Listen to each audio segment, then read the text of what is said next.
November 6, 1895. Outside St. Thomas Church in New York City, thousands of people are crowding the streets. Police officers struggle to hold back the masses. Newspaper reporters jostle for position with their cameras. Everyone wants to catch a glimpse of the bride. Inside, in a private room on the second floor, an 18-year-old girl stands alone. She's wearing a wedding dress worth more than most families will earn in a lifetime. Satin silk from Paris, Honiton lace that took 3 months to embroider by hand, a train 5 meters long, so heavy it feels like carrying the weight of the world. Her face is pale, drained of color. Her hands are trembling, and she's been crying for hours.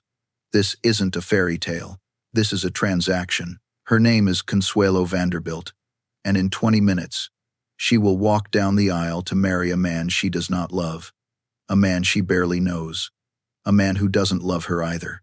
But before we get to that moment, before we watch this girl's heart break in front of 1,200 witnesses, we need to understand how she got here. Because this story doesn't begin with a wedding. It begins with a cage, a golden cage. Imagine you're standing in that room with her. The mansion at 665th Avenue, New York. The ceilings soar above you, painted with cherubs and clouds in gold leaf. Heavy velvet drapes block out the sunlight. What little light does seep through creates thin, pale streaks across the marble floor, fragile as dying hope. You're wearing that wedding dress. It spreads around you like a white ocean. The fabric is exquisite. The craftsmanship, flawless. But you don't feel beautiful. You feel like a corpse that's been dressed up for display. Outside the door, voices murmur. Servants rush past. The carriages have arrived. The church is packed with guests. 1,400 people. They haven't come to witness love. They've come to witness a deal. And you are the merchandise. You walk to the window and look down at the street. Ordinary people are going about their day. A woman walks to the market. An old man sits reading the newspaper. They're poor, but they're free. And you have everything, but you have nothing. In your head, a voice whispers, "Run, drop everything and run." But where would you go? The man you loved was cut off from you. Your father never asked your opinion about anything. Your mother made it clear, if you don't obey, she will die, and it will be your fault. You have only one choice: obey, and that choice will kill a part of your soul. A knock on the door, a quiet voice. "It's time, miss." You stand. Your legs feel like lead. You walk forward, but it's not you anymore. It's just a shell, a puppet pulled by invisible strings of family duty, obligation, fear. And as you step into the carriage heading toward the church, you know that your life no longer belongs to you. This is her story. The story of a girl born into the richest family in America, richer than kings, who was raised not to be loved, but to be perfect, who was sold at 18 to an English duke for $10 million, who spent 25 years in a loveless marriage inside a freezing palace with 187 rooms and not a single warm corner. But this isn't just a story of suffering. It's a story of transformation, of how a girl who was treated like a decoration learned to become a weapon. How a woman who was taught to be silent learned to speak for thousands who had no voice. How a duchess locked in a golden cage finally broke free, not just for herself, but for others. In this video, you'll see how a child was forced to wear an iron brace along her spine from the age of 10, just to stand perfectly straight like a statue. How a mother's fake illness was used to destroy her daughter's one true love. How a marriage worth $10 million couldn't buy even a moment of happiness. And most importantly, how a woman stripped of every choice finally created choices for herself. This isn't a story to make you pity Consuelo. It's a story to make you understand that no matter what cage you're trapped in, no matter how controlled you are, the human spirit can still find a way to freedom. On the morning of November 6th, 1895, Consuelo Vanderbilt walked into that church. But many years later, when she left behind the title, the palace, everything the world considered important, she smiled. Because she finally understood one thing. A crown can be taken away, but a soul cannot. And now, let me tell you the whole story. Let me tell you about the girl who was sold for gold, but who bought back her soul with courage. Let me tell you about Consuelo Vanderbilt, the woman who proved that you don't need a crown to be free. You just need to decide that you're worth more than any price tag.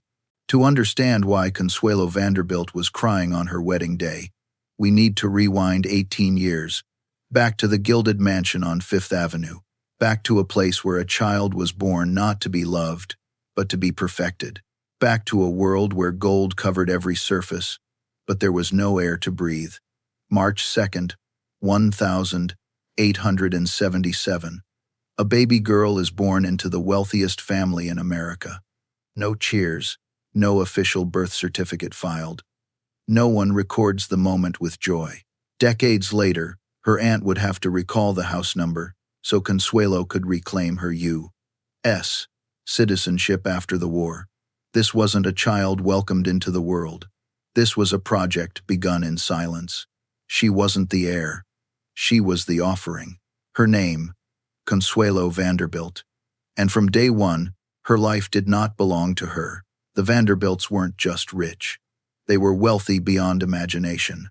Her grandfather, Cornelius Vanderbilt, known as the Commodore, built the largest railroad empire in America.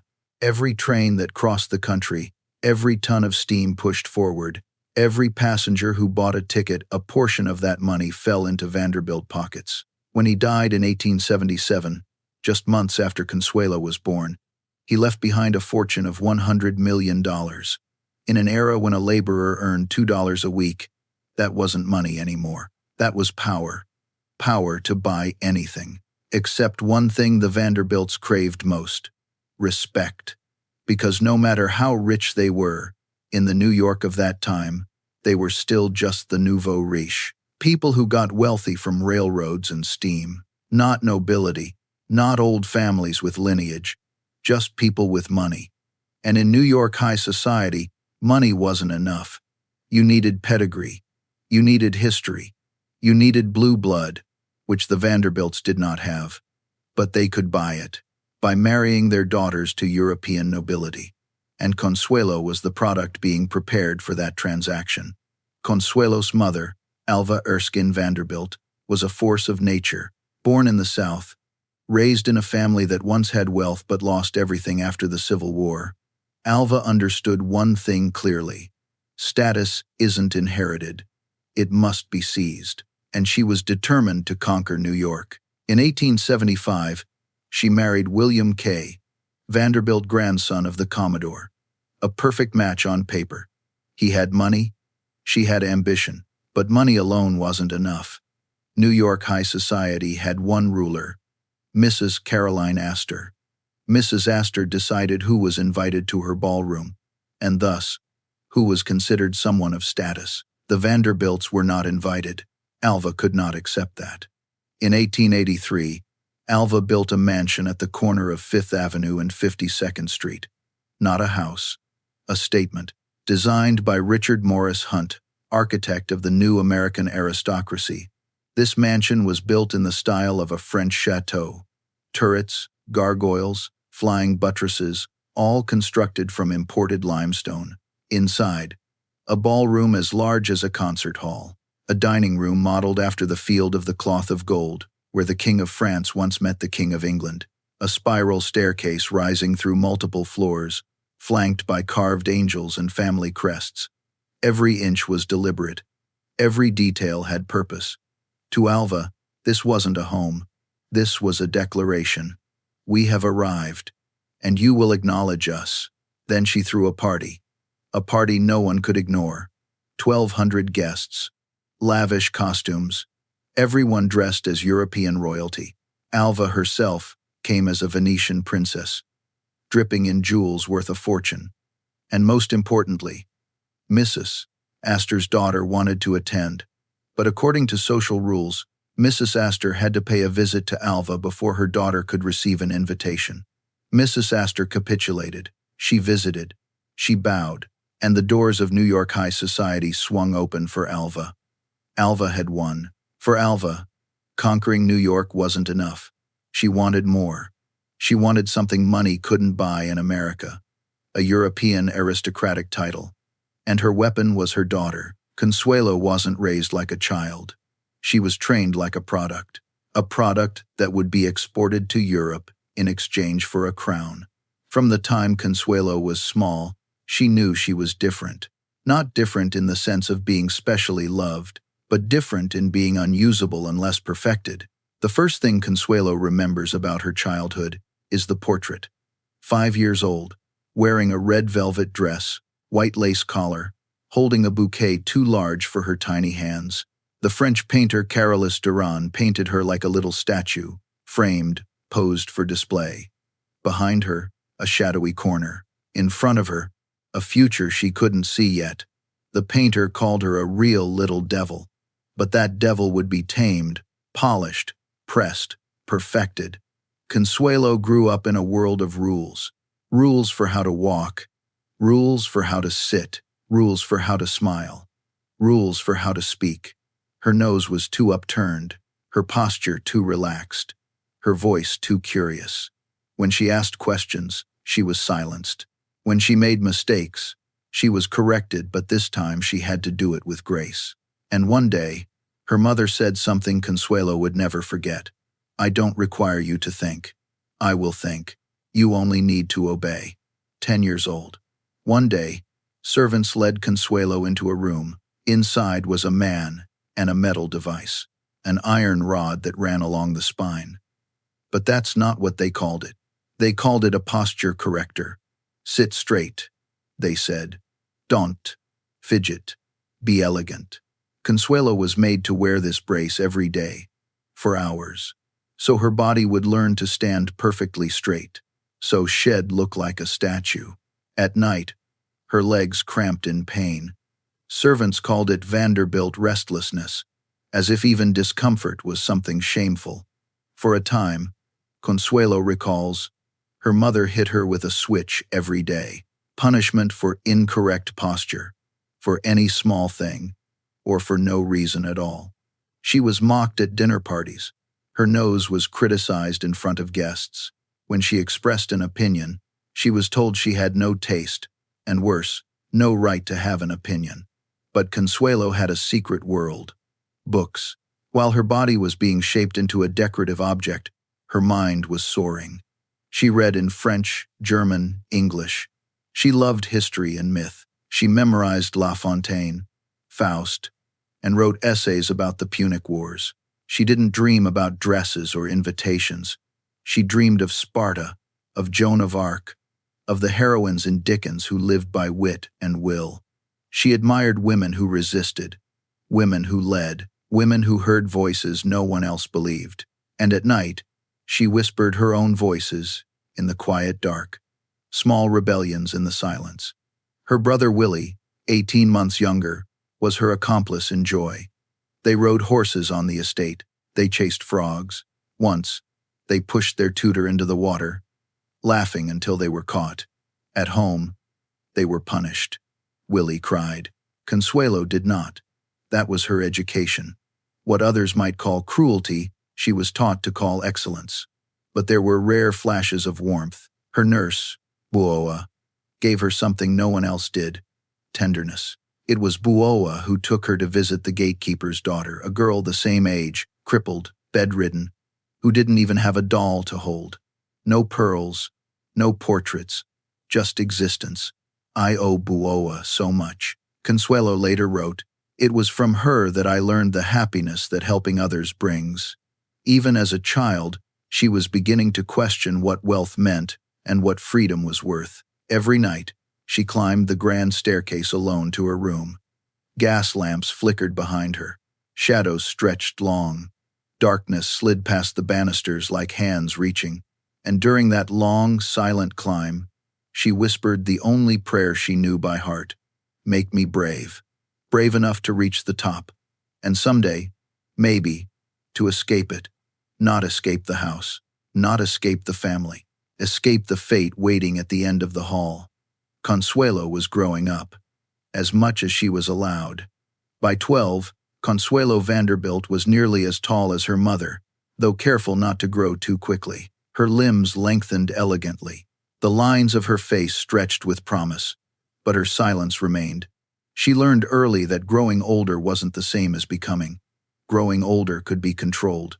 Becoming was dangerous.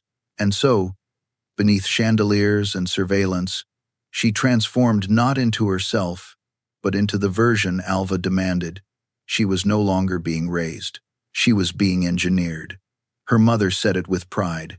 She's not just beautiful, she's ready. Ready for what? Ready to be sold. And then, in the spring of her 17th year, Consuelo was taken abroad. Egypt, Athens, India. The yacht Valiant glided through foreign waters, sails snapping gently in the wind. Everywhere there were diplomats and banquets, letters of introduction and lectures about imperial grandeur. Consuelo saw the Nile, the Parthenon, the Ganges. She saw women in saris, in veils, in rags under the sun. She saw hunger and ritual, temples and deserts, and she realized something quietly terrifying. She had seen more of the world than most women ever would, but she had chosen none of it. Her days were planned. Her friends were selected. She viewed the Taj Mahal through a lens of ceremony. She wasn't a traveler. She was inventory in transit. But something unexpected happened in the middle. A man. His name was Winthrop Rutherford, and for the first time in her life, Consuelo chose something for herself. Winthrop Rutherford. Handsome. Wealthy. American. The kind of gentleman who didn't need to prove anything because he didn't need to take anything. He wasn't a fortune hunter. Wasn't seeking a title. Wasn't a debt-ridden European aristocrat. He was just decent. And to a 17-year-old girl who had never been asked what she wanted, that decency felt like the first ray of sunlight after a long winter. They met during a pause in her family's European tour. Perhaps Paris, perhaps Cairo. The exact city has blurred in memory. But what remained always clear was the warmth of it, the honesty, the lack of strategy. Winthrop Rutherford was tall, broad-shouldered, with kind eyes and a smile that didn't calculate. He came from a good New York family. Not poor, but not Vanderbilt rich. He didn't need her money. He didn't need her title. He just wanted to talk to her. And that was unprecedented. Throughout her life, Consuelo had grown accustomed to everyone talking to her governess, to her mother, to anyone except her. People looked at her like a painting. Beautiful, valuable, but voiceless. Winthrop didn't do that. He didn't talk to her governess. He talked to her. He asked what she was reading, what she thought about the places they'd visited, what she dreamed of. No one had ever asked her that. They exchanged letters. They walked in gardens. They spoke in quiet corners. She told him about the books she loved, about Joan of Arc, about the heroines in Dickens, about the feeling of being locked in a gilded cage, and he listened. Not the polite listening where someone waits for their turn to speak, but real listening, with focused eyes, with questions that showed he actually cared. For the first time in her life, Consuelo felt seen, not as a future duchess, not as a family asset, not as a project, but as a person, as Consuelo herself. One afternoon, as the sun was setting and the air turned cool, Winthrop led Consuelo on a walk. They passed through a garden. Leaves rustled, evening light slanted through branches, casting golden patches on the ground, and he stopped, turned to her, and asked. He didn't kneel. There was no enormous diamond ring, no rehearsed speech, just a man standing before a girl, nervous, sincere, asking, "Someday, would you want to marry me?" His voice shook. His hands clasped tightly. He was afraid she'd say no, but Consuelo didn't say no.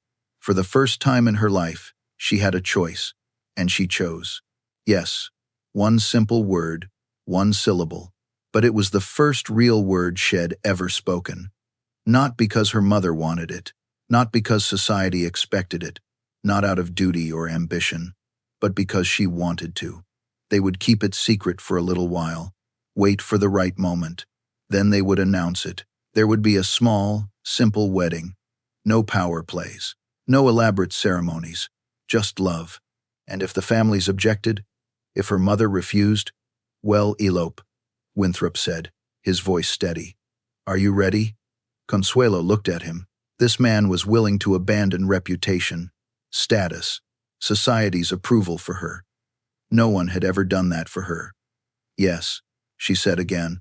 I'm ready. In the following days, Consuelo lived in a dream. She smiled more. She slept better. She felt lighter, as if a burden had been lifted. She had a secret, a beautiful secret, a life-giving secret, a secret that was hers. He would follow her back home. They would face her mother together. There would be shouting, maybe worse.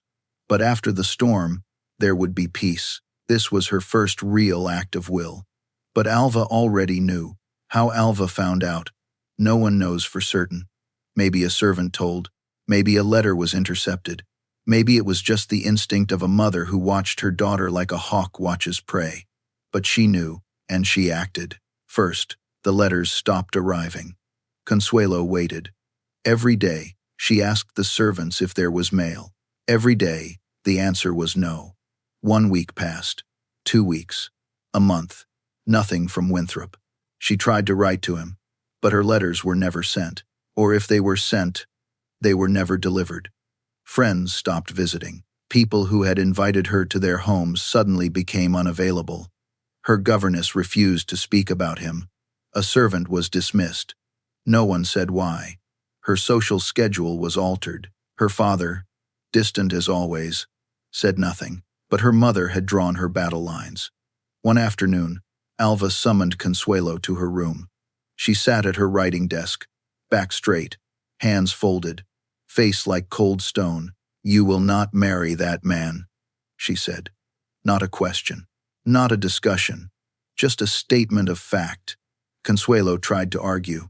She loved him. He loved her. They would be happy. Alva listened without looking at her. Then she said, happiness doesn't matter.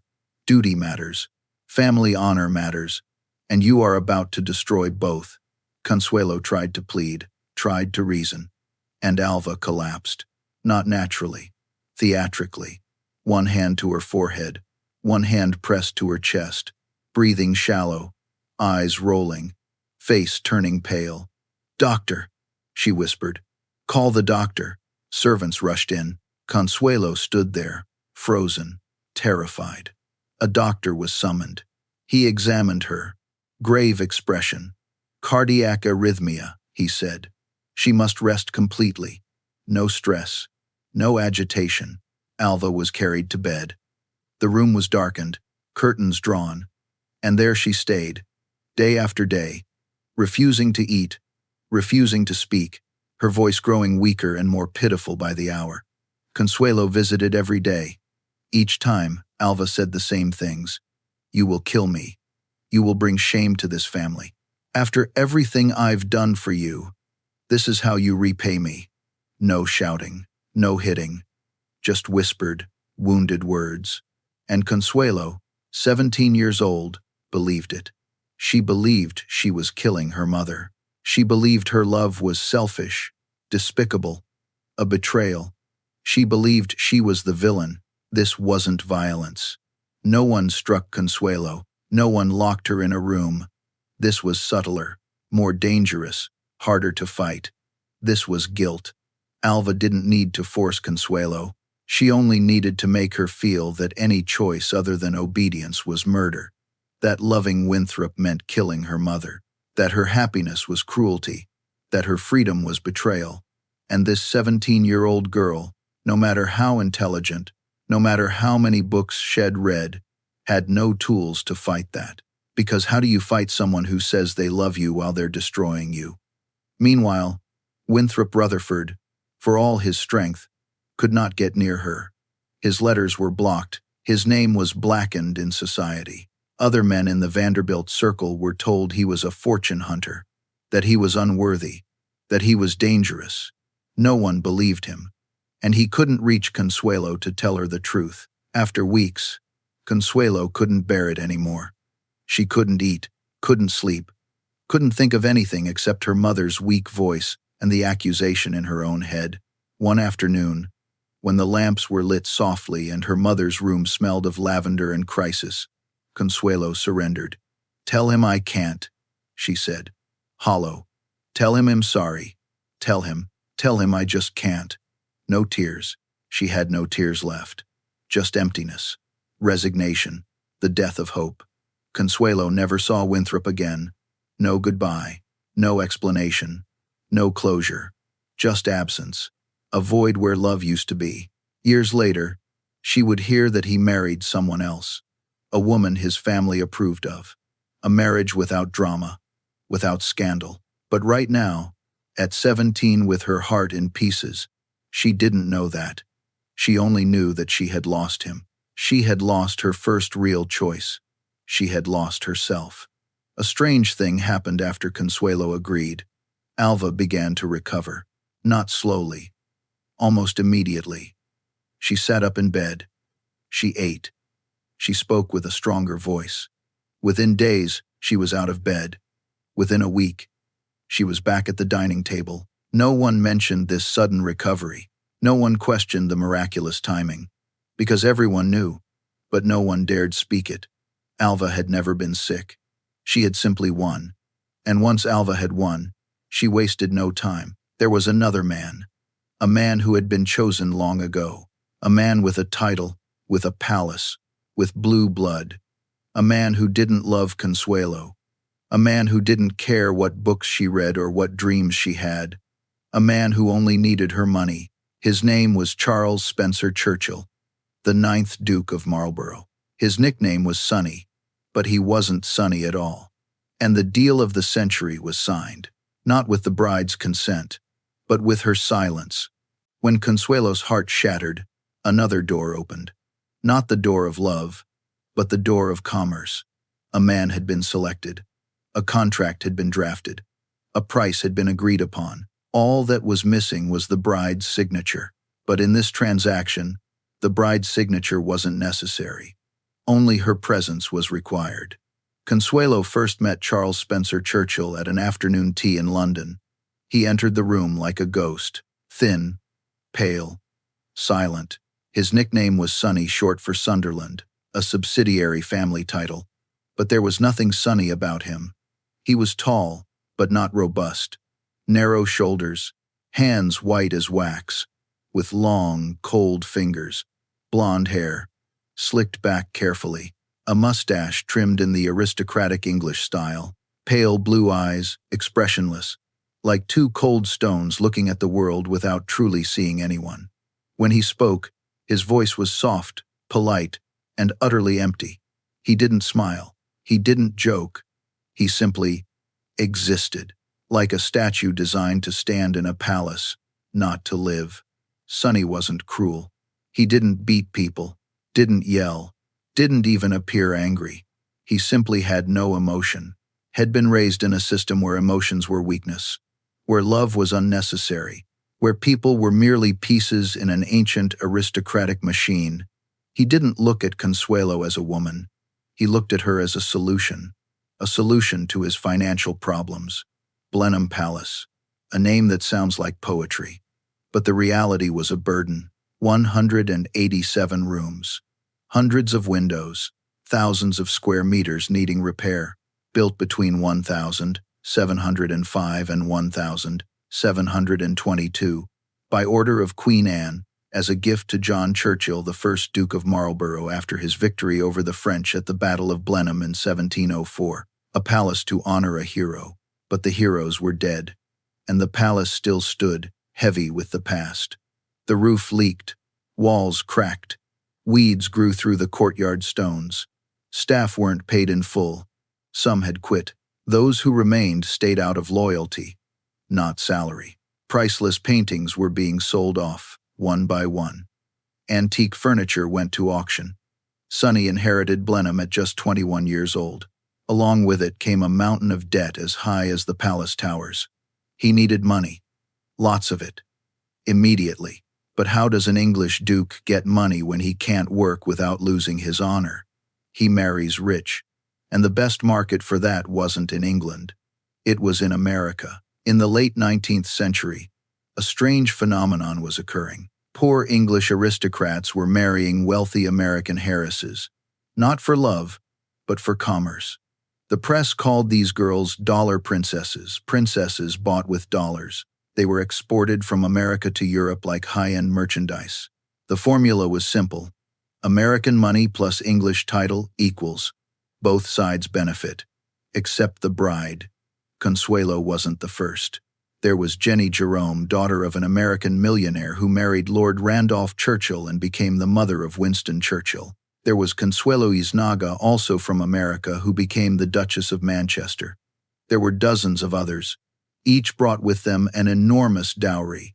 Each received in exchange a title. English society needed money to maintain their castles. American society needed titles to gain respect. It was a perfect transaction, except that people aren't merchandise. But no one cared about that.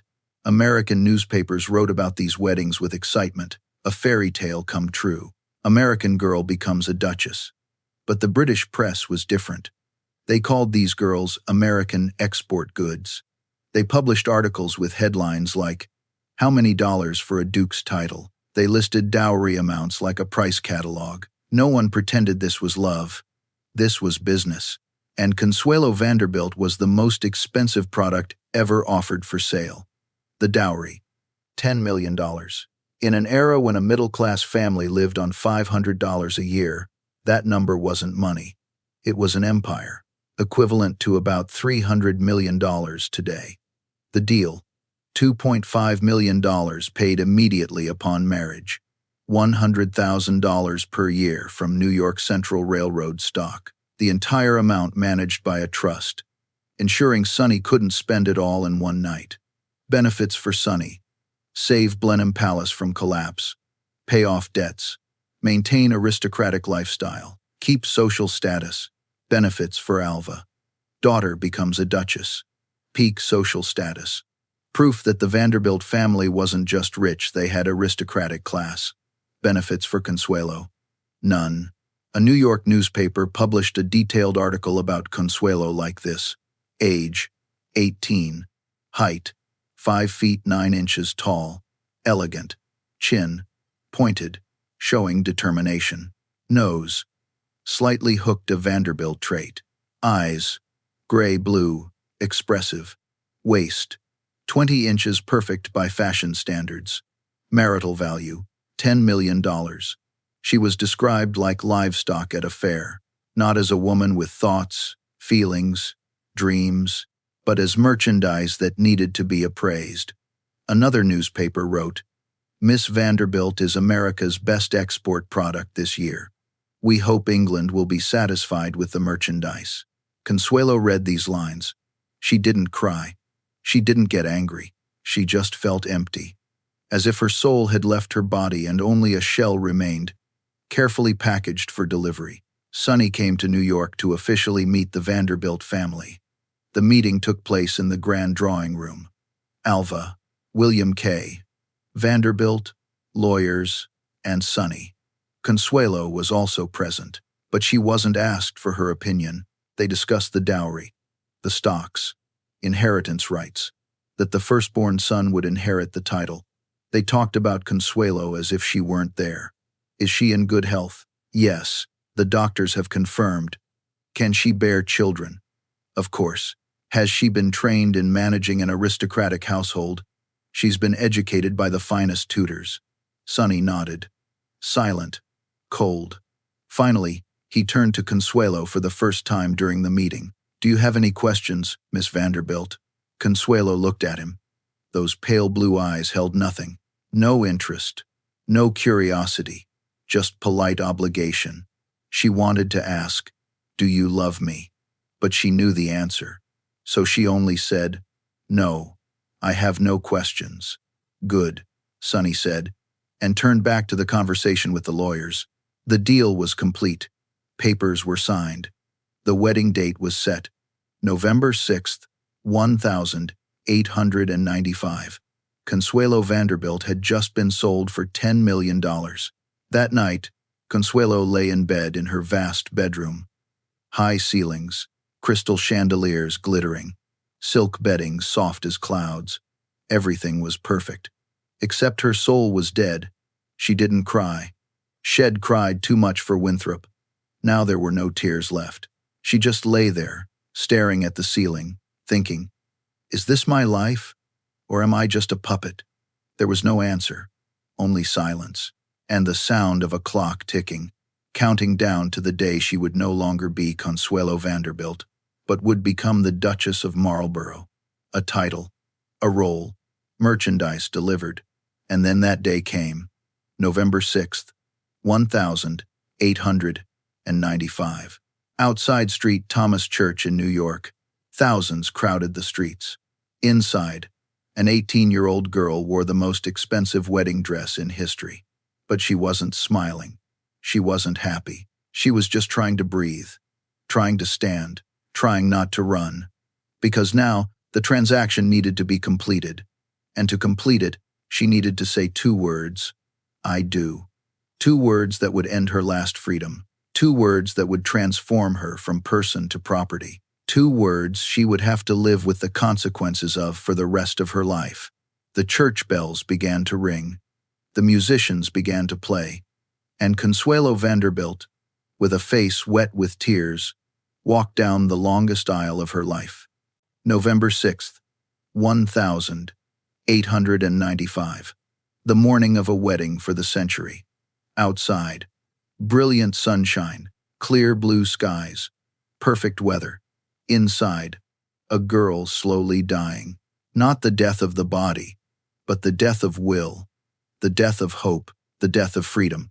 Consuelo stands in the grand parlor of the mansion at 665th Avenue. Alone, completely alone. The wedding dress spreads around her like a white ocean. Satin silk from Paris, Honiton lace, hand-embroidered over 3 months. A train 5 meters long, heavy as an invisible burden. Value, over $6,000. A fortune for most families. But Consuelo doesn't feel beautiful. She feels like a corpse carefully made up for display. She looks in the mirror. The face staring back isn't hers. Too white, too perfect, too much like a statue. Thick makeup hides all emotion. Hair swept high, every curl carefully pinned. Not a strand out of place. But the eyes can't hide. Red, swollen, wet. She cried all through the night. No sound, just tears falling in the darkness, soaking into the pillow, disappearing without anyone knowing. And this morning, when servants entered the room to prepare her, they found a girl with empty eyes. "Are you all right, Miss Vanderbilt?" a servant asked. Consuelo didn't answer. She just let them dress her, paint her, arrange her, like a doll. Consuelo walks to the window, looks down at the street. Outside, thousands have already gathered. Police block the streets. Reporters crowd with cameras.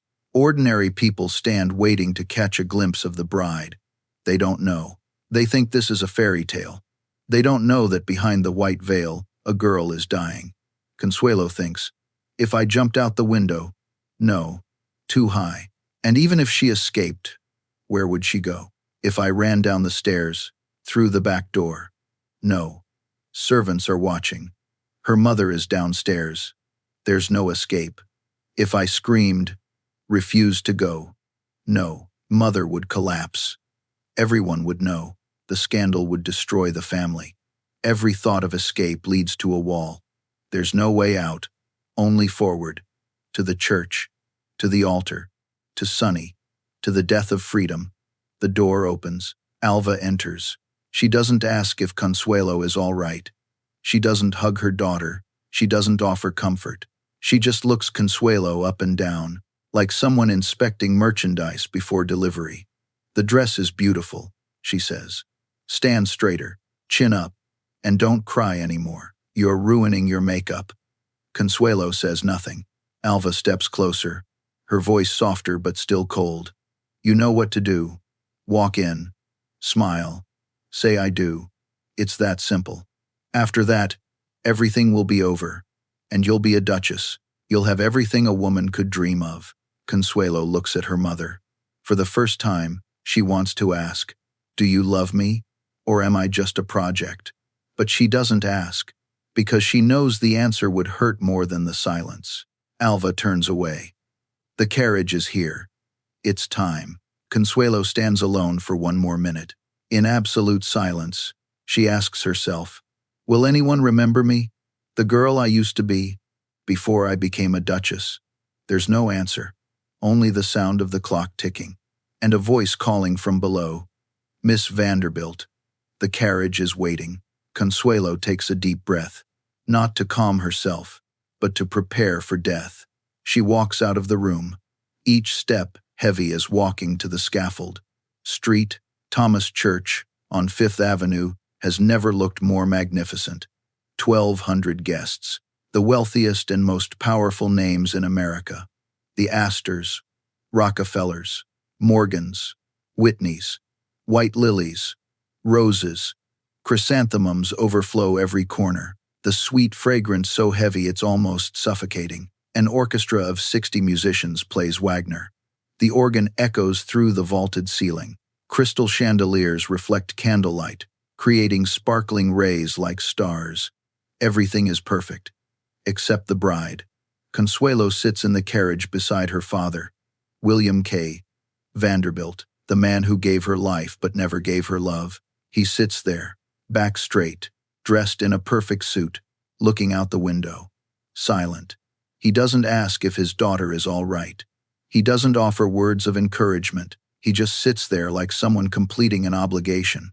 Consuelo wants to say, "Father, I'm afraid," but she knows he won't answer, because he never answers. The carriage stops. The door opens. Blinding light floods in. Cheers from the crowd. The bride. The bride has arrived. Consuelo steps down. The heavy wedding dress drags on the ground. Servants must lift the train so she can walk. She doesn't look at the crowd. She only looks down at the ground, one step at a time, trying not to fall. Inside the church, the aisle stretches endlessly.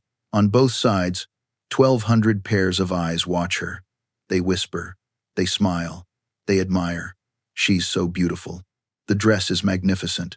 What a fairy tale.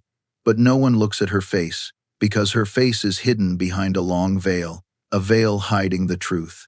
This veil isn't decoration, it's a shield, hiding her tear-stained face, hiding her red eyes, hiding the pain no one is allowed to see. Behind the veil, Consuelo cries without stopping. Tears stream down her cheeks, dripping onto the wedding dress, disappearing into the white lace.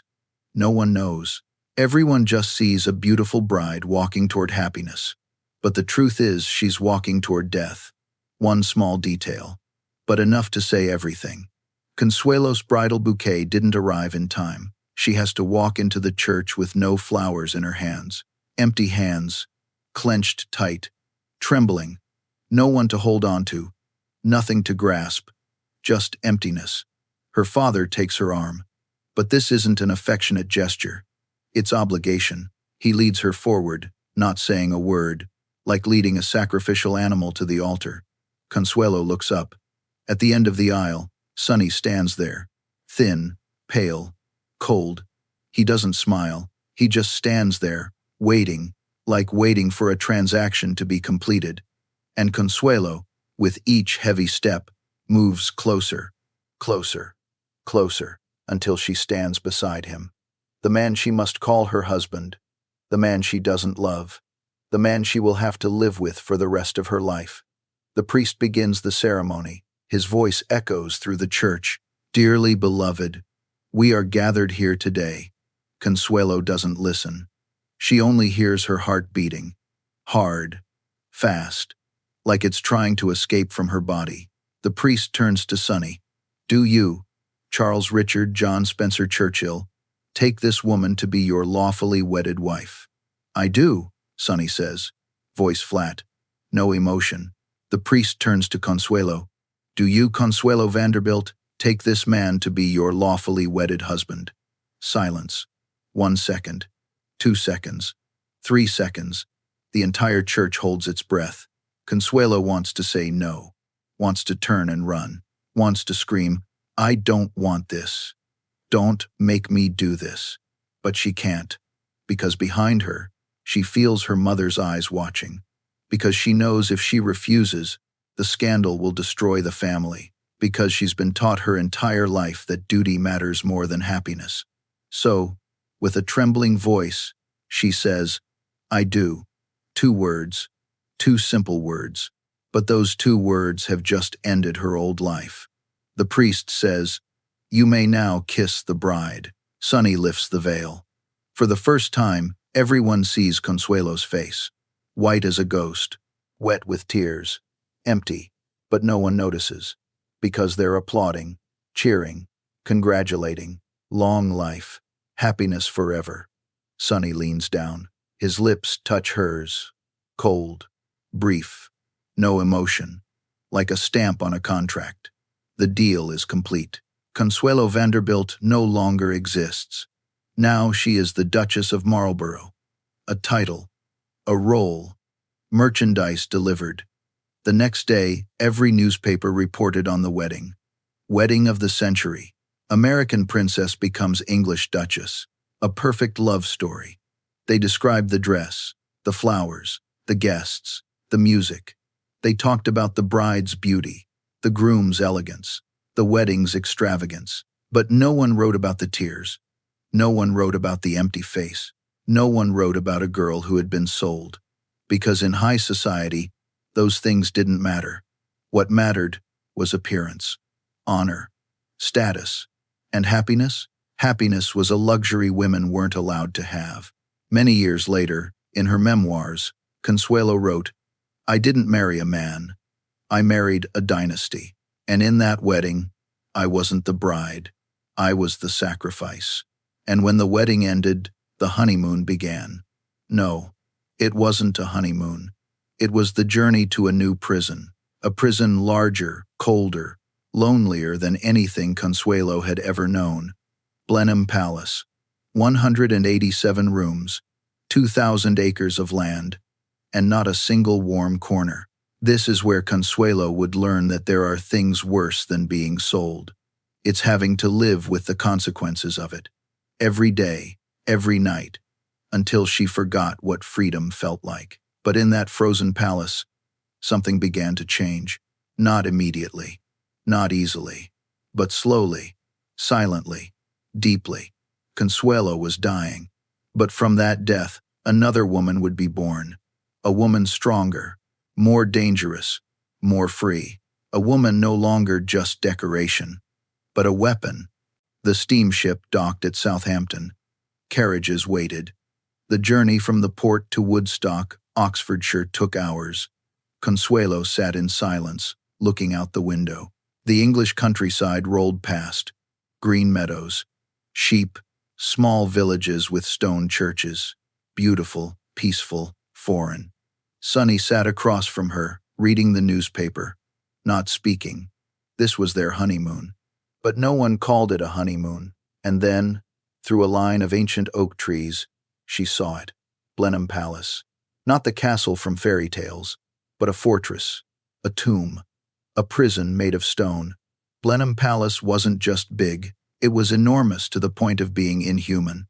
Built between 1705 and 1722, by order of Queen Anne, as a gift to John Churchill, the first Duke of Marlborough, after his victory over the French at the Battle of Blenheim in 1704.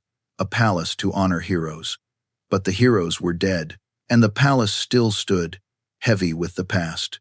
187 rooms, over 200 doorways, hallways like mazes, dark even in the middle of the day, ceilings soaring high with paintings of heaven and war, stone statues everywhere, Roman gods, warriors, lions staring with empty eyes, no sunlight. The windows were too high, too small. Light couldn't penetrate enough to warm the rooms. No adequate heating system. In winter, wind whistled through the cracks in doors, blowing out candles, turning breath into white mist. When Consuelo first entered Blenheim, she didn't feel awe. She felt fear. This place wasn't a home. It was a mausoleum. A place built to commemorate the dead, not for the living to inhabit. She later wrote, Blenheim always impressed with its grandeur and magnificence. But the price of that was intimacy. This place doesn't allow you to love. It only allows you to exist. Blenheim had an enormous library. Thousands of books on oak shelves reaching to the ceiling. Books on history, philosophy, classical literature, first editions, rare manuscripts. But no one read them. They were just decoration, symbols of aristocratic culture. Consuelo, who loved books, who had read La Fontaine and Faust since childhood, thought that at least she would have this library. But when she sat down to read, she felt cold. Not just temperature cold, but soul cold. As if even the books had died in this room. Dinner at Blenheim was a ritual, not a meal, a performance. The dining table, stretched 20 meters long, could seat 100 people. But most nights, only two sat there, Sonny and Consuelo, at opposite ends of the table, too far apart for normal conversation. Servants brought out dishes, silent, professional, 7 courses, each on different china, silver cutlery, Wedgwood plates, crystal glasses. Everything was perfect, except there were no voices. Sonny ate without looking at Consuelo. Sometimes, after many minutes of silence, he'd ask, "Are you well?" "Yes." Consuelo would reply, "Good," and then silence again. Consuelo looked down at her plate. The food was excellent, but she couldn't taste it. She only ate because it was her duty. Then she excused herself and returned to her room. Alone, like every night. Charles Spencer Churchill, the 9th Duke of Marlborough. Sonny, the man Consuelo had to call husband. He wasn't cruel, didn't hit, didn't yell. He simply wasn't there. Even when he was in the same room as her, he wasn't truly present. He read newspapers. He wrote letters. He walked in the gardens. He met with estate managers. But he never sat down to talk with his wife. She tried. She asked him about Blenheim, about family history, about plans for the palace. He answered briefly, politely, coldly. Yes, no, perhaps. Never a conversation. Just monosyllabic responses. Once, Consuelo asked, "Do you want me to do something differently? Am I doing something wrong?" Sonny looked at her as if she'd asked a strange question. "No," he said. "You're doing fine." "Doing fine at what?" "Your role." Role. Not wife. Not companion. Not lover. Role. During all their years of marriage, Sonny complimented Consuelo only once. Once. It was after an important dinner party with aristocrats and politicians. Consuelo had done everything correctly. Said the right things. Smiled at the right moments. Played the part perfectly. After the guests left, Sonny said, "You have good posture. Not you're so intelligent. Not you did wonderfully. But you have good posture," like someone praising a horse. Consuelo stood there, not knowing whether to laugh or cry. She understood. To Sonny, she wasn't a person. She was property. Useful, but without emotional value. Sonny and Consuelo had separate bedrooms, not close together, but at opposite ends of the hallway. Sonny came to her room only when necessary, to fulfill marital obligations, to produce an heir. No tender words, no affectionate gestures, no intimacy, just duty. And then he left. No good night, no asking if she was all right, just closed the door and disappeared. Consuelo lay in bed, staring at the dark ceiling, wondering, is this marriage, or is this just a business arrangement? She had no answer, but her heart knew. This wasn't love. This wasn't even friendship. This was just coexistence. Two strangers living in the same building, bound by law and custom, but separated by an unbridgeable chasm. Consuelo's days at Blenheim were always the same. Morning, wake up alone, breakfast alone. A servant asks, "What would the Duchess like to do today?" "I don't know." Afternoon, walk in the gardens, alone, sit in the drawing room, embroider, read, look out the window, wait for Sonny to return. But when he does, he doesn't come to see her. Evening, silent dinner, Sit in the great drawing room. Sunny reads the newspaper. She embroiders. No one speaks. At 10 o'clock, she excuses herself, returns to her room, alone, day after day, week after week. No change, no surprises, no joy, just empty repetition. Consuelo wrote later. We lived together like strangers, nodding as we passed in the hallways, then continuing our separate lives. I had a husband, but I never had a companion. In 1897, 2 years after the wedding, Consuelo gave birth to their first son, John Albert Edward William Spencer Churchill, the heir to the Marlborough title. Blenheim Palace held celebrations. Church bells rang throughout the region. Telegrams were sent to London. The heir has been born. Champagne was opened. Guests came to congratulate. But Consuelo lay in bed, exhausted, not allowed to hold her child. In English aristocratic society, there was a rule. Mothers don't raise their children. That's the nanny's job. A nanny was hired, a woman professionally trained. Cold, strict, she controlled everything. When the baby ate, when he slept, when the mother was allowed to see her son, Consuelo was only permitted to see John at scheduled times. 10 a.m., 30 minutes. 4 p.m., 30 minutes. No holding him too long. No nursing. No singing him to sleep.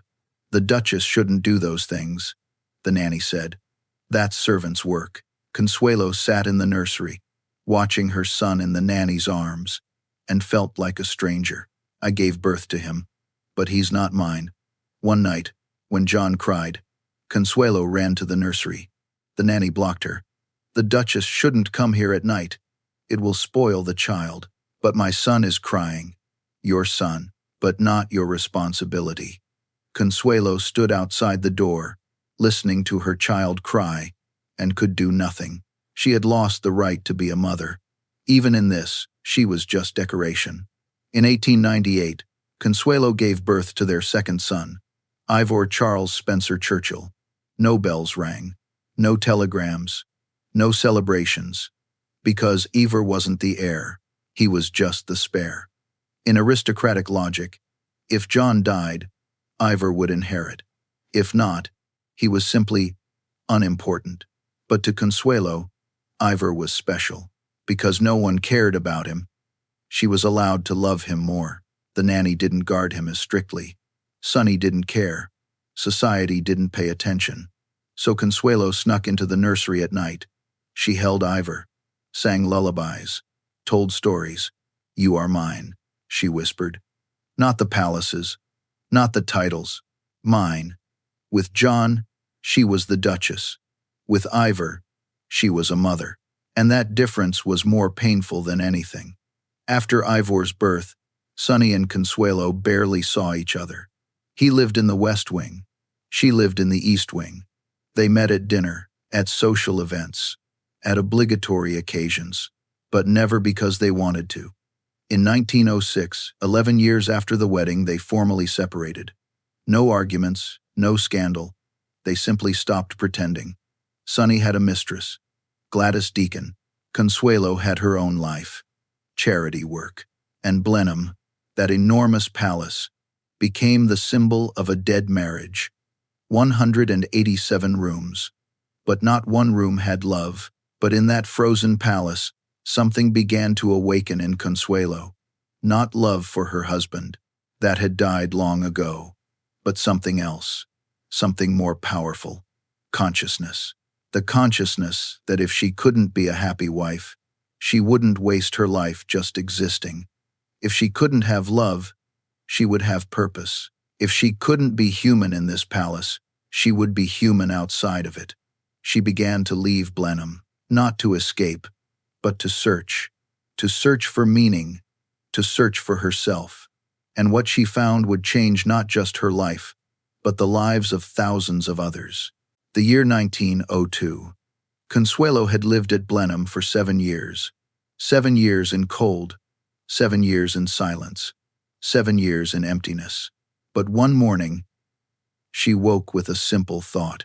If I can't live for myself, Ill live for someone else. And from that thought, a revolution began. Not loud, not dramatic, but quiet, steady, unstoppable. The first time Consuelo left Blenheim not to attend a high society party, but to walk into the village. The village of Woodstock, the village of Bladen, the small villages surrounding the palace. She walked on foot, without a grand carriage, without an entourage, just one servant accompanying her, not understanding why the Duchess would want to walk these muddy roads. And she saw children barefoot, running on cold stone streets, wearing ragged clothes, faces dirty, hair matted, but their eyes bright, smiling wide as they played with sticks and stones, women carrying water from wells, backs bent, hands cracked, faces aged before their time. They worked from dawn to dusk. No rest, no complaints. Old people sitting in front of houses. No fire for warmth. No medicine. No shelter when winter came. Just waiting for death as a release. Consuelo stood there, in her expensive silk dress, with her feathered hat, and felt ashamed. Not ashamed of being rich, but ashamed of being wasteful. I have everything, but am doing nothing with it. They have nothing, but they still live, still fight, still hope. A little girl, about 7 years old, approached Consuelo. No shoes, torn dress, but her face curious, unafraid. "Are you the Duchess?" the girl asked. "Yes," Consuelo said. "You live in that big castle?" "Yes." "Is it warm?" Consuelo hesitated. "No, not very." The girl smiled. "Our house isn't warm either, but I have my mum and dad and brothers and sisters. Do you?" That simple question pierced through Consuelo. She had 187 rooms, but no family. This little girl lived in a dirt house, but had love. "No," Consuelo whispered. "I don't." From that day, Consuelo began visiting the villages more frequently, not as a duchess condescending to visit, but as someone who wanted to understand. She talked to mothers, asked what they needed, listened to them tell about their lives. No lectures, no condescending attitude, just real listening. And she learned one thing: poverty isn't fate. It's the result of a system that doesn't care. Consuelo opened a nursery behind the church. Not large, just one small room. But there, children were fed one hot meal every day, were taught to read and write, were cared for when injured or sick. The villagers were suspicious at first. Why does the Duchess care about us? But Consuelo didn't just give money. She came. She stayed.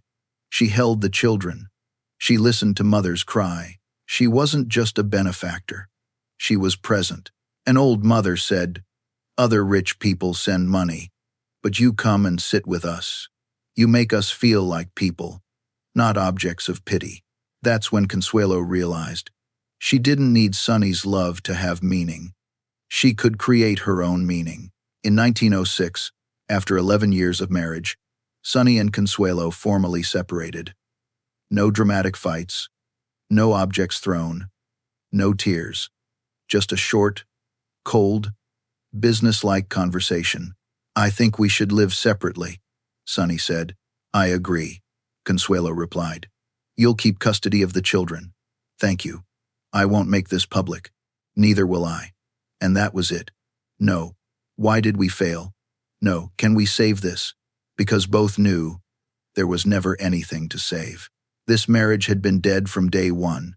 News of the separation spread quickly through high society. Some sympathized. "Poor Duchess. Sonny is cold as ice." Some criticized. "A duchess shouldn't separate. It's her duty."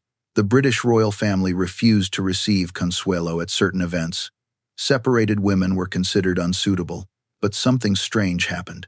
London society, the progressives, intellectuals, artists, welcomed her. Because Consuelo was no longer just the Duchess of Marlborough. She was becoming Consuelo, a woman with her own thoughts. Consuelo moved to Sunderland House in London, a smaller house than Blenheim, but 1,000 times warmer. She opened a salon, Not the high society type with afternoon tea and gossip, but an intellectual salon where free thinkers met, those who came. George Bernard Shaw, playwright, sharp critic of class society H.G.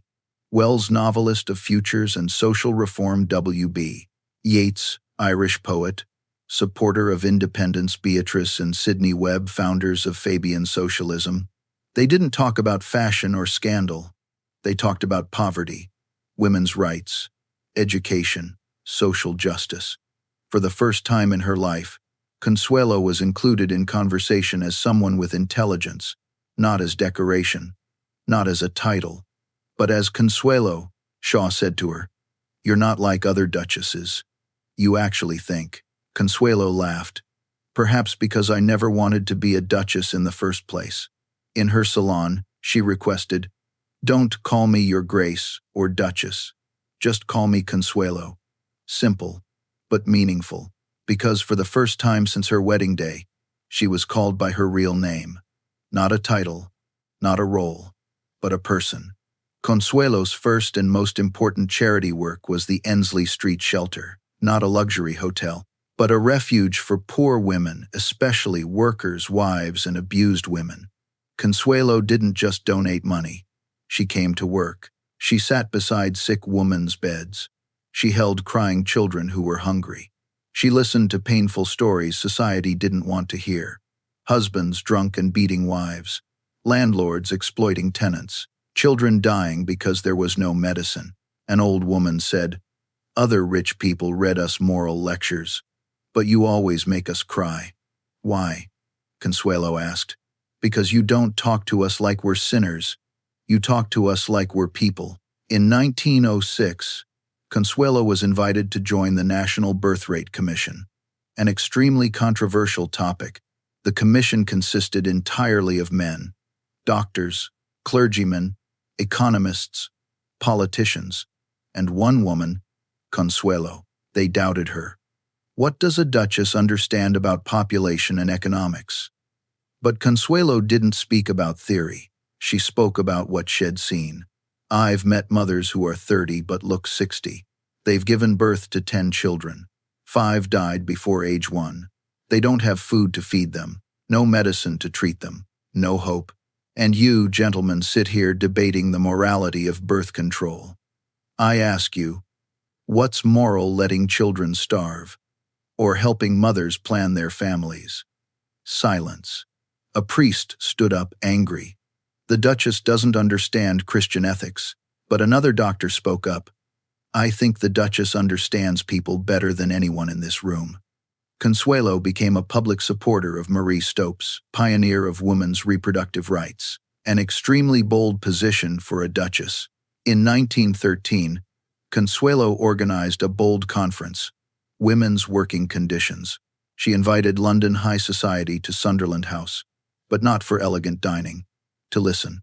12 working women were invited on stage: factory workers, laundresses, servants, seamstresses. They told their stories. A seamstress: "I sew 12 shirts a day. Paid 9 pence. Not enough to buy a loaf of bread. I work from 5 a.m. to 11 p.m. 7 days a week. I've never eaten a dinner that cost more than 1 penny. A laundress: "My hands are burned from strong soap. My back is bent from carrying heavy water. But if I miss one day, am fired. My child is hungry, but I don't dare ask for a raise." The room fell silent. High society women in silk dresses and pearls listened to these stories and couldn't believe them. Some cried. Some were angry. Some left, refusing to hear more.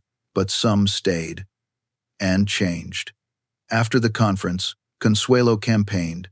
Protection laws for female workers in 8 industries were passed. Minimum wage for seamstresses was established. Maximum work hours of 60 per week, instead of 80 to 90 hours. Not a revolution, but a first step. The press began calling her the Working Duchess, not to mock, but to respect. In 1908, Consuelo returned to New York for the first time since her marriage. She was invited to speak at the Waldorf Astoria Hotel about her charity work. This was the first time an English duchess had spoken publicly in America. Some thought this was inappropriate behavior. High society women shouldn't speak before crowds. But Consuelo stepped onto the stage. No script, no notes, just truth. She said, "I was born into splendor. I had everything a girl could dream of, but I wasn't happy, because happiness doesn't come from what you have. It comes from what you do with it. I spent 11 years in a loveless marriage, but those years taught me that if you can't change your circumstances, change your purpose. I couldn't be a happy wife, so I became a meaningful woman." The room applauded long. A young woman said to her afterward, "Thank you for showing us that we don't need to be happy to have value." Consuelo smiled sadly. "No, you deserve both. But if you must choose, choose meaning, because meaning will carry you through the darkest days." And then the world changed. 1914 War. World War I. Europe burst into flames. Men went to battle. Women stayed behind to survive. And Consuelo, who had learned to transform pain into purpose, realized this wasn't just the army's war. This was everyone's war. And this time, she wouldn't just help, she would lead. Because war didn't just need guns and bullets. It needed hope. And Consuelo, who had lived through her own personal hell, knew how to bring hope to others. July 28, 1914. Austria-Hungary declared war on Serbia. And like falling dominoes, the empires of Europe plunged into war. Germany, Russia, France, Britain. Within weeks, all of Europe was burning. Young men lined up to volunteer. "The war will be over by Christmas," they said. They didn't know that 4 years later, 20 million would be dead. And the women? Women were left behind to keep the world from collapsing. Consuelo saw an opportunity, not for personal glory, but to prove one thing. Women weren't just victims of history. They could be the ones who changed it. In August 1914, Consuelo established the American Women's War Relief Fund in England. Goal: support women and children affected by the war. Not slogans, not propaganda. Concrete action. She rented a building at Devonshire House, London, turned it into a warehouse distributing food and clothing, a job training center for women, a free medical clinic, temporary shelter.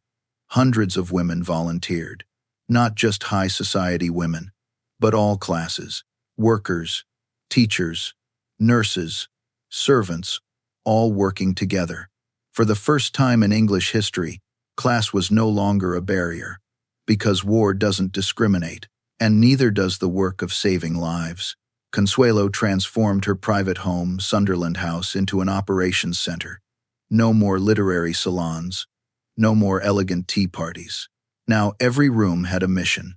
Room 1, volunteer coordination. Office. Room 2, clothing and blanket storage. Room 3, emergency telephone center. Room 4, nurses' workroom. The grand dining room, community kitchen feeding 100 people daily. An old servant who had served Consuelo for 10 years said, "I thought this was a house. Turns out it's government headquarters." Consuelo laughed. "A house is just walls and a roof. If it's not saving people, it's just wasted space." The Ensley Street shelter where Consuelo once helped workers' wives was now expanded. 18 beds for unmarried mothers. An extremely sensitive topic at the time. Many criticized, why is the Duchess helping fallen women? But Consuelo didn't back down. She knew the truth society didn't want to acknowledge. A young woman came to give birth. Dark skin, curly hair. People whispered, "Whose child?" "A black man's." The woman told Consuelo, "My husband is a soldier, has black, I'm white. Our child. I'm afraid people will think I betrayed him while he's fighting for this country." Consuelo hugged her. "Your child is a child of love. There's nothing to be ashamed of." The story spread, and more women, those rejected by society, came to Ensley Street, because they knew that here, they wouldn't be judged. They would be seen as human. In 1916, Consuelo was invited to deliver the priestly lecture, one of the most prestigious speeches on social issues in England. Her chosen topic, infant mortality. The hall was packed. Doctors, politicians, clergy. Some came to listen. Some came to criticize.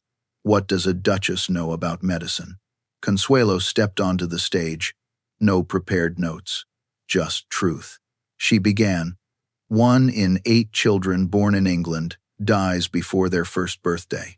In London's poor neighborhoods, it's 1 in 5. In some slums, 1 in 3. We're not talking about wartime. We're talking about peacetime. These children don't die from bullets. They die from hunger, from cold, from preventable diseases. And we, those of us sitting here in warm clothes, with full dinners, we're sitting here debating economic causes. I tell you, the cause isn't economic. It's indifference. We don't lack resources. We lack conscience. Some applauded. Some stood up and left, angry.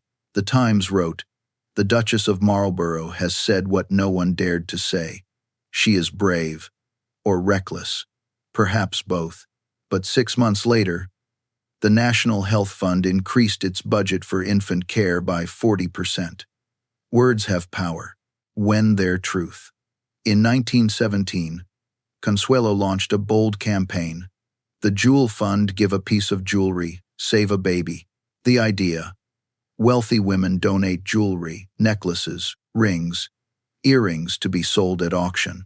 The money would build hospitals, buy medicine, train nurses. The first to donate, Consuelo. She gave the pearl necklace her mother had given her on her wedding day. This represents the past. Now, it will save the future. Cartier opened its vault to receive donations. Hundreds of pieces of jewelry poured in. Old tiaras, family medals, wedding rings. Economist Lloyd George donated his family seal ring. A poor old woman sent her only wedding ring. "My husband is dead, but if this ring can save a child, he would want me to give it." Result: £50,000 raised. 3 hospitals built, 200 nurses trained, thousands of children saved. While Consuelo was fighting in England, her mother Alva was changing in America. After divorcing William K. Vanderbilt, Alva remarried Oliver Belmont, another millionaire. But in 1908, Oliver died, and Alva, at 55, became a wealthy, independent widow. For the first time in her life, she didn't belong to anyone. Not a wife, not a controlling mother, just Alva. And she chose a path no one expected, fighting for women's suffrage. Alva joined the suffragette movement, fighting for women's right to vote. Not for attention, but because she truly believed. She sold her mansion on Fifth Avenue, used the money to buy a building in Newport as headquarters for the National Women's Political Union. She stood on platforms, was pelted with stones, was mocked. What does a rich old woman know about working women? But Alva didn't back down. She said, "I was wrong. I once thought money and status were everything. I sold my daughter for a title, but now I understand. No title is worth more than freedom. I can't change the past, but I can fight for the future, so no girl has to go through what my daughter went through." In 1913, Alva wrote to Consuelo. This was the first letter, after years of silence.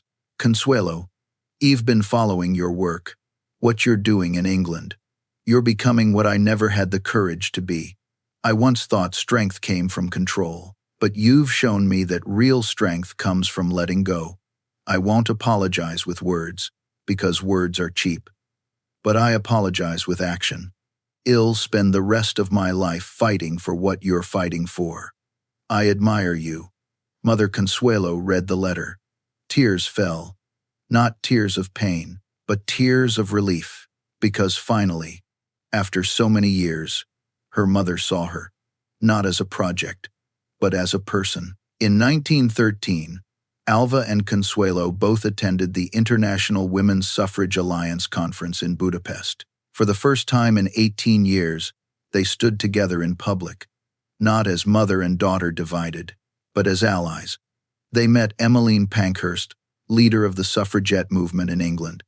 They met Anna Howard Shaw, president of the National American Woman Suffrage Association. Pankhurst said to Alva, "You've done something brave. Given up old power to seize new power."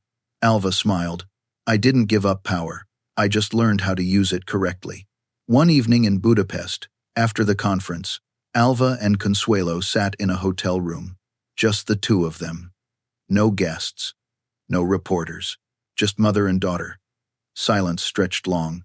Then Alva said, "Do you hate me?" Consuelo thought for a long time.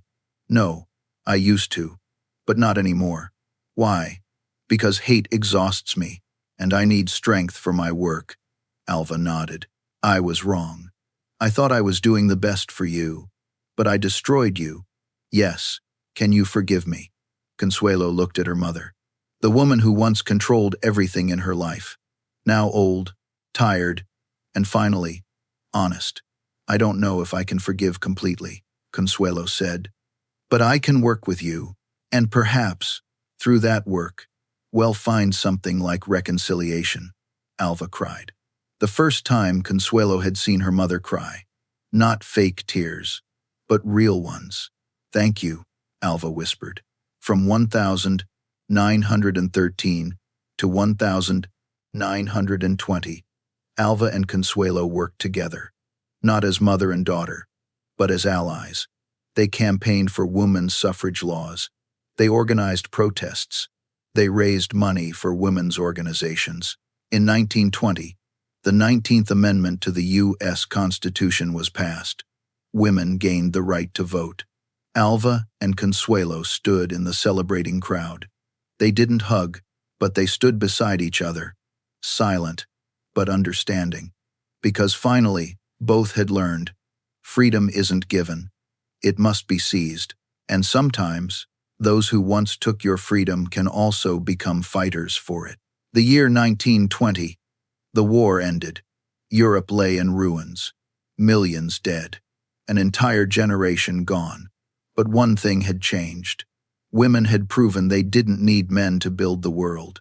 And Consuelo, who had fought through the war, now faced one final private battle. Her marriage. Sonny wanted a divorce. Not because he hated her, but because he loved someone else. And this time, Consuelo didn't cry. She smiled. Because finally, she was free. And that freedom would lead her to something Shed never had. True love. The year 1920. Sonny sent a letter to Consuelo. Brief, polite, cold as always. "I want a divorce. I hope you won't object." Consuelo read the letter. Read it again, then put it in a drawer. No tears, no anger, no pain, just a strange sense of relief. As if a burden of 25 years had just been lifted. She smiled. For the first time in a long while, it was a real smile. Sonny had a mistress, Gladys Deacon, a beautiful, intelligent woman, and most importantly, someone he loved. Consuelo wasn't jealous. She was just curious. What's it like to be loved by Sonny, she wondered. But then she realized she didn't care, because she never wanted love from Sonny. She only wanted freedom. The divorce was conducted quietly in Paris. No scandal, no press, no drama. Just two lawyers, one judge, and two people who had been married sitting across from each other for the last time. The judge asked Sonny, "Do you wish to divorce the Duchess?" "Yes." The judge asked Consuelo, "Do you object?" "No." "Do you have any requests?" Consuelo thought for a moment. "I want to keep custody of the children, and I want to be called Consuelo Vanderbilt Balson after I remarry." Sonny nodded. Agreed. And that was it. 25 years of marriage ended in 15 minutes. No farewells, no apologies, no blessings. Just two strangers, finally allowed to walk in their own directions. As she stepped out of the courthouse, Consuelo felt like she was flying, not from happiness, but from lightness. She was no longer the Duchess of Marlborough. She was just Consuelo, and for the first time in 25 years, that name wasn't attached to pain. Consuelo moved to a small house on the outskirts of London. Not a palace, not a mansion, just a house. 10 rooms, a small garden, a warm fireplace, no army of servants, just one maid and one cook. Consuelo made her own tea in the morning, chose her own clothes, decided what to have for dinner. These small things most people did every day for Consuelo. This was freedom. One afternoon, she sat by the fireplace, wearing slippers, reading a book. No schedule, no social obligations, no one requiring her to be the Duchess. Just her, a book, and peace. She wrote in her diary, "For weeks, no one has called me Your Grace. They call me Consuelo. I lost this name for 25 years. Now, I'm taking it back." Jacques Balsan, a name Consuelo had known for a long time, but had never really noticed. He was a French aviator, license number 18, one of the first pilots in the world. During World War I, he flew bombers, a dangerous profession. Few survived. But Jacques wasn't just a pilot. He was a brave man, kind, and most importantly, free. He didn't need a title, didn't need anyone's money, didn't need to prove anything. He just needed to live. Consuelo and Jacques had met years before, when she was still a new bride at Blenheim. He was Sonny's guest, a friend from Paris. Consuelo remembered him as a cheerful man, talkative, with warm eyes, the complete opposite of Sonny. Once, during dinner, Jacques told stories about his flights. "When I'm up in the air, I feel free. Nothing holds me down, just the sky and me." Consuelo thought then. Freedom, that word seems so foreign. During the war, Jacques sent letters to Consuelo. Not love letters, but letters from a friend. He told about life in the trenches, about young soldiers who were scared but brave, about the night sky, the only beautiful thing in the middle of war. In one letter, he wrote, "I don't think I'll return. Too many are dying. But if I die, I want to die knowing there are still good people in this world, and you are one of them." Consuelo read the letter and cried, not from love, but because she realized this was the first time a man had written to her as if she were a friend, not a title. In 1920, after her divorce, Consuelo returned to Paris and met Jacques again. He had aged. Gray streaked his hair. New lines marked his face, but his eyes were still warm, his smile still genuine. "You're free," he said. "Yes," she replied. "Finally free. And how do you feel?" "I feel like I've just learned how to breathe." Jacques smiled. "Breathing is the first thing. Now you have to learn how to fly." Jacques and Consuelo began meeting. Not formal dates, just walks, coffee, conversation. She told him about the books she loved, about Joan of Arc, about the heroines in Dickens, about the feeling of being locked in a gilded cage. And he listened, not the polite listening where someone waits for their turn to speak, but real listening, with focused eyes, with questions that showed he actually cared. When she was sad, he listened. When she was tired, he was silent. When she laughed, he laughed with her. One day, she asked, "Why do you care about me?" Jacques looked at her as if this were the strangest question he'd ever heard. "Because I like you. It's that simple, not because of the title. The title belongs to your ex-husband, not to you. Not because of money. I have my own money. Then why? Because when I talk to you, I don't feel alone." Consuelo realized this was real love, not grand love with eternal promises, but quiet, safe, true love, love that didn't need to prove itself, just needed to be present. On July 4th, 1921, Consuelo and Jacques married, not at St. Thomas Church with 1,200 guests, but at the small Savoy Chapel in London. 9 people attended. No extravagant wedding dress. Consuelo wore a simple cream-colored dress, no tiara, just a bouquet of white roses. No 60-piece orchestra, just the gentle sound of an organ. When the priest asked, "Do you take this man?" Consuelo said, "I do not," because she had to, but because she wanted to. And when Jacques kissed her, it wasn't a stamp on a contract. It was a promise of love. After the wedding, they had dinner at a small restaurant. No reporters, No scandal, no newspaper headlines, just two people, free to love each other. There was one problem. Consuelo was Catholic. Jacques was too. But the Catholic Church didn't recognize divorce. In the Church's eyes, Consuelo was still Sonny's wife, and her marriage to Jacques was sinful. Jacques' family, though they loved Consuelo, felt uncomfortable. How can we bless a marriage the Church doesn't recognize? Consuelo didn't care about church politics, but she didn't want Jacques to be abandoned by his family because of her. In 1926, something unexpected happened. Sonny wanted to marry Gladys Deacon in a Catholic church, but he faced the same problem. The church didn't recognize his divorce, so Sonny decided to ask the Vatican for an annulment. Reason: the marriage to Consuelo was forced. Consuelo heard this news and laughed. A forced marriage? Finally, he's telling the truth. Consuelo's lawyer advised, if the Duke is seeking annulment, the Duchess should too. This will allow you to marry Monsieur Balsan in the church. But there was one problem. For the Vatican to accept the annulment, clear evidence of coercion was needed. And the only person who could provide that evidence was Alva.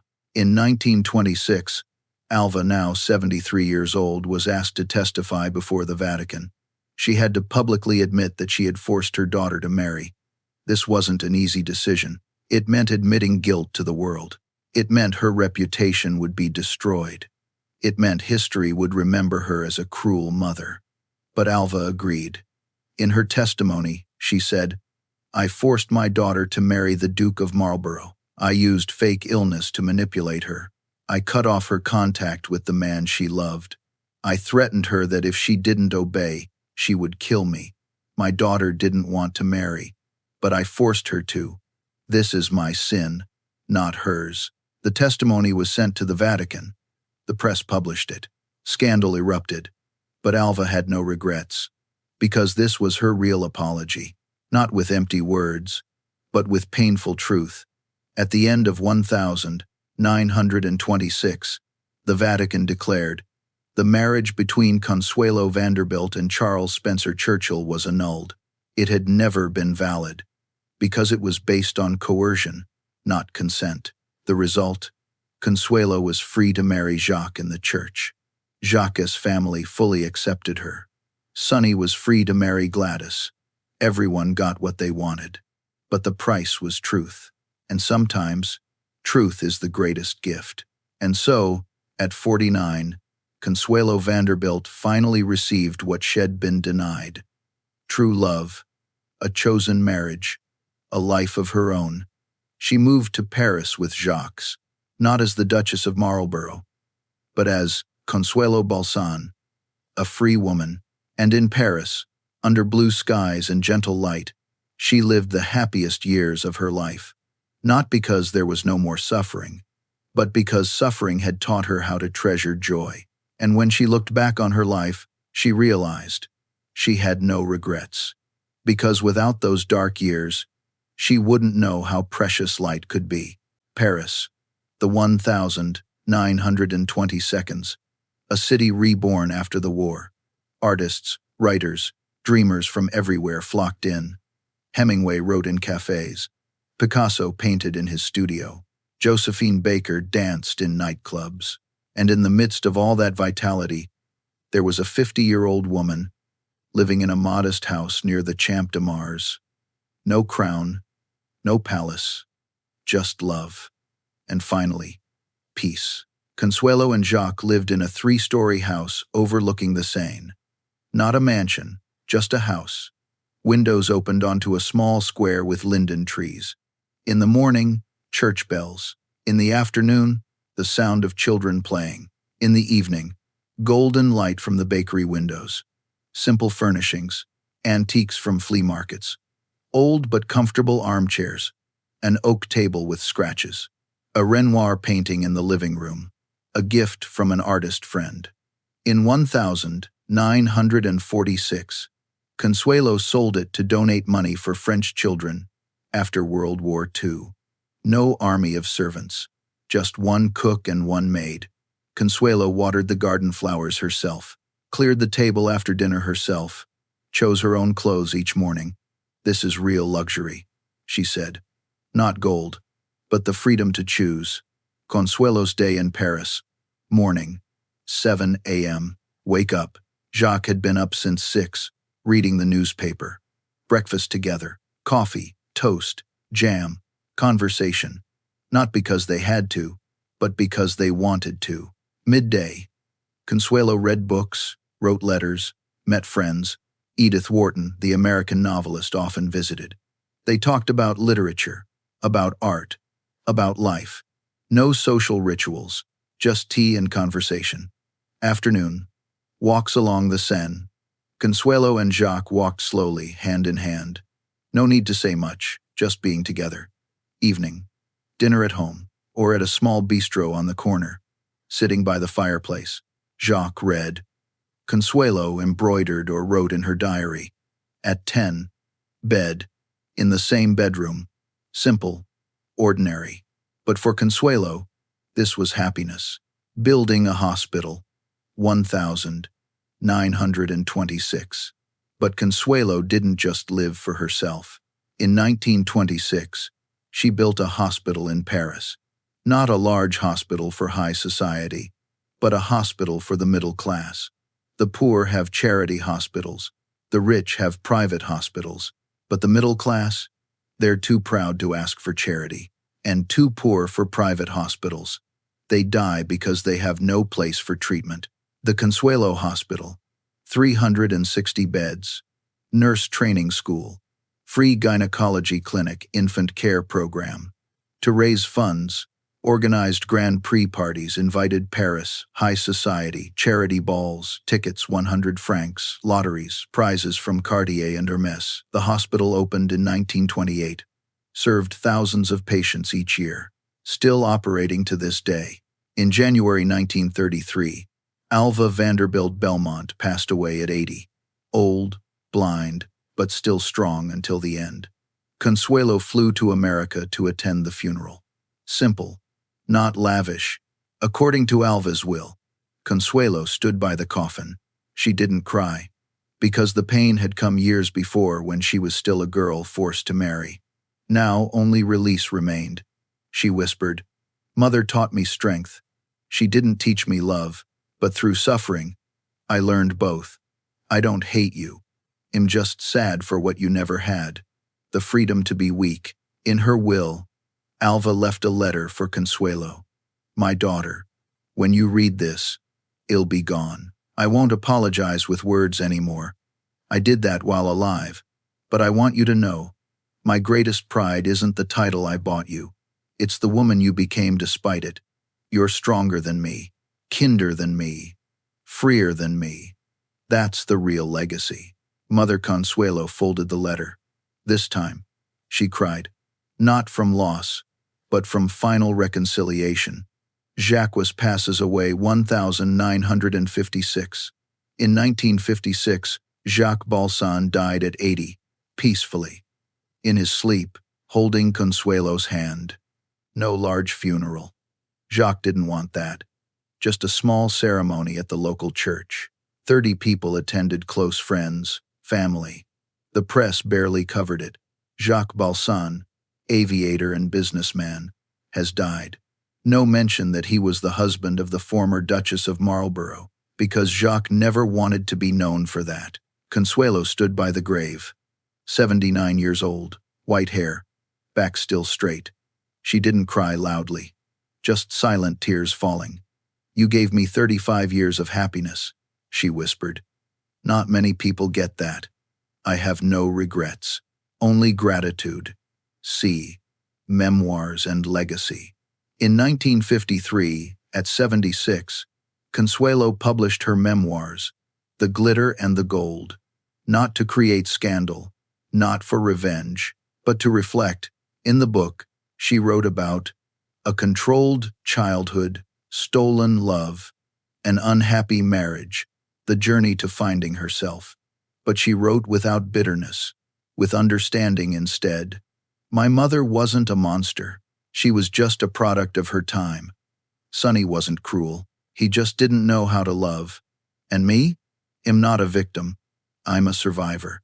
And there's a big difference between the two. The book became a bestseller, not because of scandal, but because of honesty. Thousands of women wrote to her, "Thank you for telling our story. Thank you for showing us we can escape. Thank you for surviving." In 1950, the French government awarded Consuelo the Legion of Honor, not because she was a duchess, but for her charity work. Jacques was invited to pin the medal on his wife, but he said, "I don't have my own medal to wear, but can I wear hers?" Consuelo laughed. Very French. After Jacques died, Consuelo moved back to Southampton, New York, near her son, near the ocean, near where she was born. She lived simply, read books, wrote letters, saw grandchildren, didn't attend social events, no longer cared about fame. In 1964, she caught pneumonia. Doctors said, "She's 87. The body has no strength left to fight." But Consuelo wasn't afraid. She had lived enough, loved enough, done enough. On December 6th, 1964, she passed away, peacefully, without pain. The last words she said to her son, "I have no regrets, only gratitude." Consuelo was buried at Blenheim churchyard, near Blenheim Palace.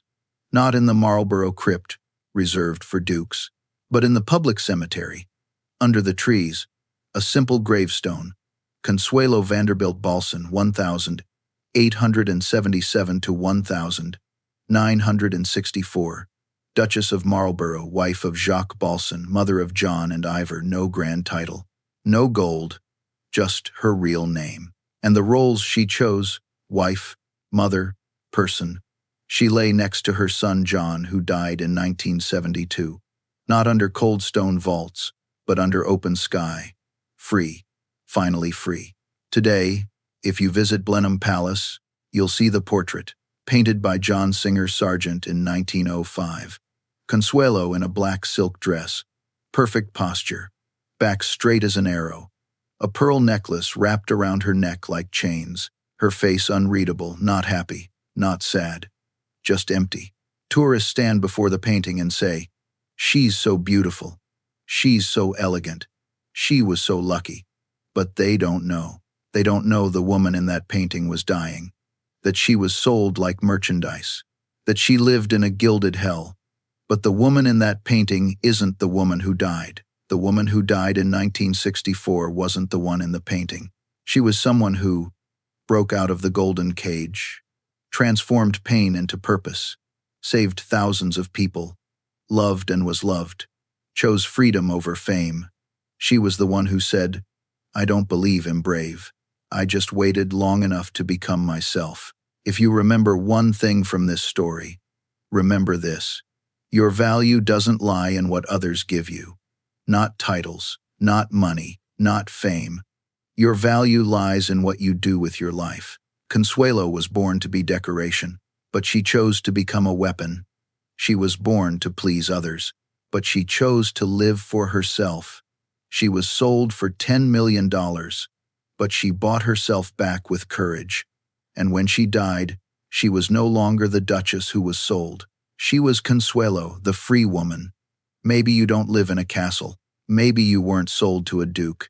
But if you've ever felt trapped, if you've ever been forced to be someone you're not, if you've ever thought freedom was impossible, remember Consuelo.